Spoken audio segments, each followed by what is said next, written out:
माय माऊली नमस्कार. आज आपण अध्यात्म म्हणजे काय अभिवाचनातनं ऐकूया. अध्यात्म म्हणजे मुळात कोणतीही धार्मिक गोष्ट नाही बरं का. अध्यात्म म्हणजे वरिष्ठांच्या प्रती आदरभाव असणे. अध्यात्म म्हणजे कनिष्ठांच्या प्रती करुणाभाव बाळगणे होय. अध्यात्म म्हणजे काय हो?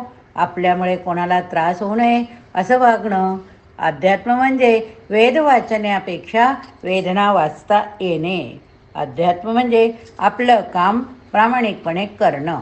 अध्यात्म म्हणजे आपलं कौटुंबिक सामाजिक कर्तव्य पार पाडणं.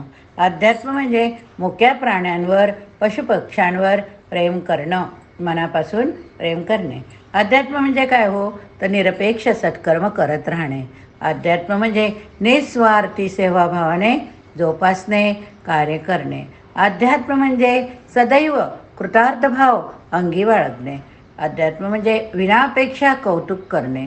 अध्यात्म म्हणजे आपण प्रत्येकाशी सद्भावाने राहणे. अध्यात्म म्हणजे ग्रंथाच्या संतांच्या संगतीत सदैव असणे. अध्यात्म म्हणजे आपण या समाजाचं काही देणं लागतो आणि ते आपण दिलेच पाहिजे अशी मानसिकता मनाशी सतत बाळगणे. अध्यात्म म्हणजे गरजूवंतांना यथाशक्ती आर्थिक शाब्दिक मदत करणे.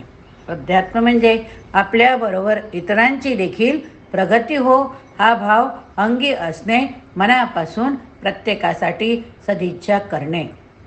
अध्यात्म म्हणजे साधं सोपं सरळ आणि निर्मळ असणं म्हणजेच आणि वागणं. अध्यात्म म्हणजे फक्त पूजा पाठ प्रार्थना भक्ती नव्हे, तर अध्यात्म म्हणजे केलेली पूजा पाठ प्रार्थना भक्ती प्रमाणेच आपली प्रत्येक कृती असणे. कृतीत खूप महत्त्व आहे बरं का. अध्यात्म म्हणजे राष्ट्रपुरुष राष्ट्रीय संतांचं सदैव स्मरण करणं.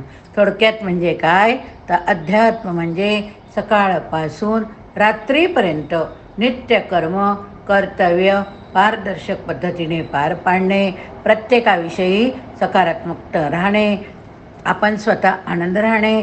म्हणूनच त्रिवेणीचं ब्रीदवाक्य तुम्ही ऐकलंच. आनंद घ्या, आनंद द्या, आनंद लुटा. आपला आनंद आपल्या हातात, आवडते ते सवड.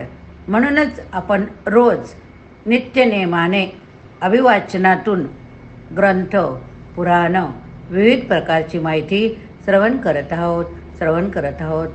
शुभम भवतु शुभम भवतु.